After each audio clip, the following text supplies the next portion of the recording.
की टूटी फूटी झोपड़ी, मिट्टी का चूल्हा, चूल्हे के सामने बदहाल स्थिति में बैठी वृद्ध आदिवासी महिला सालों पुराने लोहे की कढ़ाई में उबाल रही है कटहल। और ये कटहल वह यूं ही केवल नमक के साथ उबाल कर खाने वाली है। ये वृद्धा किसी बीमारी की वजह से नहीं, बल्कि मुफलिसी के कारण कटहल को उबाल कर खाने को मजबूर है। इस बेबस लाचार आदिवासी वृद्धा का नाम है अल्बिना मुंडू। उम्र है 69 बरस। किसी इंसान की मूलभूत जरूरत होती है रोटी, कपड़ा, मकान, लेकिन अल्बिना के पास इनमें से कुछ भी नहीं है। बुढ़ापे के कारण कमर भी झुक गई है और देह कमजोर पड़ गया है। अकेली रहने वाली अल्बिना न ही मजदूरी कर पाती है, न ही रोजगार के लिए उनके पास कोई साधन उपलब्ध है। 69 वर्षीय अल्बिना मुंडू को न ही राशन मिलता है, न वृद्धा पेंशन, न ही अबुआ आवास जैसी योजनाओं का लाभ। अल्बिना गांव में घूम घूम कर इमली, करंज आदि चुनती है और उसे बुरजू साप्ताहिक हाट में बेचती हैं और केवल नमक खरीदने भर ही पैसे जुटा पाती हैं। बदहाली ऐसी कि उनके पास नहाने को साबुन तक नहीं है। लाचारी में मिट्टी से ही स्नान करना पड़ता है। इतने भी पैसे नहीं हैं कि दाल, तेल, सब्जी, साबुन, सरफ खरीद सके। ये तस्वीर है हमारे सोना झारखंड की। झारखंड की राजधानी रांची से सटे जिले खूंटी में स्थित है मुरहू प्रखंड, जिसके अंतर्गत कूदा पंचायत है। कूदा पंचायत के रुईटोला गांव में रहती हैं अल्बिना मुंडू।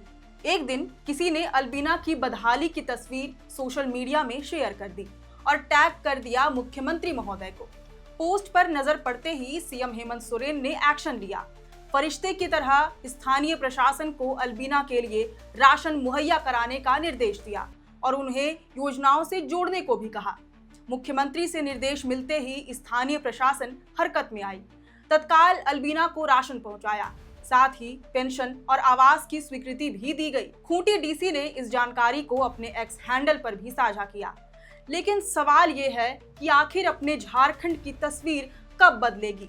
सरकारें आईं, सरकारें गईं, अब तक अल्बिना जैसे कितने ही लोग हैं जो अपने रहने, खाने, ओढ़ने जैसे मूलभूत अधिकारों से भी वंचित हैं। यूं तो आदिवासी बहुल क्षेत्रों में विकास और योजनाओं के नाम पर करोड़ों के फंड आवंटित किए जाते हैं, लेकिन उन फंड्स का क्या होता है, अल्बिना की बदहाल जिंदगी को देखकर अंदाजा लगाया जा सकता है। आज तो इस आदिवासी वृद्धा की तस्वीर सोशल मीडिया के माध्यम से मुख्यमंत्री तक पहुंच गई, जिसकी वजह से उन्हें राशन और योजनाओं का लाभ मिल पाया। लेकिन जरा सोचिए, अगर किसी ने तस्वीर ली ही नहीं होती, सीएम को टैग ही ना किया होता, मुख्यमंत्री हेमंत सोरेन ये तस्वीर देखते ही नहीं और निर्देश न देते स्थानीय प्रशासन को, तो शायद अल्बिना की जिंदगी निरंतर उसी बेबसी के चक्र में फंसी रह जाती और ये कहानी हमारे आपके तक पहुंच भी नहीं पाती। उन्हें ना तो राशन मिलता, ना ही योजनाओं से जोड़ने की प्रक्रिया शुरू हो पाती। यूं तो मुख्यमंत्री हेमंत सोरेन ने पोस्ट पर तुरंत संज्ञान ले लिया, उस आदिवासी महिला की मदद कर दी, लेकिन शायद बड़े बंगले में ऐशो आराम की जिंदगी गुजारने वाले, लाखों की तनख्वाह पाने वाले सीएम साहब ने कभी खामोश बैठकर ये नहीं सोचा होगा कि झारखंड की तस्वीर कैसे बदली जाए। पोस्ट पर संज्ञान लेना तो बहुत बढ़िया निर्णय है, स्थानीय प्रशासन को निर्देश देना भी अच्छी पहल है, लेकिन क्या मुख्यमंत्री समेत झारखंड के तमाम मंत्री, सांसद, विधायकों को ये जिम्मेदारी नहीं है कि अल्बिना जैसे लाखों लोगों की जिंदगी में सुधार लाएं?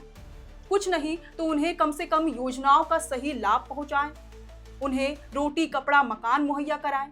सबसे बड़ी नाकामी स्थानीय प्रशासन की देखने को मिलती है, जो रहते इन्हीं लोगों के बीच है, लेकिन खुद का पेट भरकर इन्हें लाचार छोड़ देते हैं। कागजों में तो ये गरीबी, बेबसी दिखाई पड़ती है, लेकिन असल में ये इन मासूम जिंदगी की हत्या है। हत्या का जिम्मेदार और कोई नहीं, झारखंड की शासन, प्रशासन और लचर व्यवस्था है। वैसे इस विषय पर आपकी क्या राय है, ये हमें कमेंट करके जरूर बताएं। अगर आपको ये वीडियो पसंद आया हो तो इसे जरूर से लाइक और शेयर करें। हमारे चैनल लोकतंत्र 19 को फेसबुक पर फॉलो और यूट्यूब पर सब्सक्राइब करना न भूलें। फिलहाल लेते हैं अलविदा। जोहार।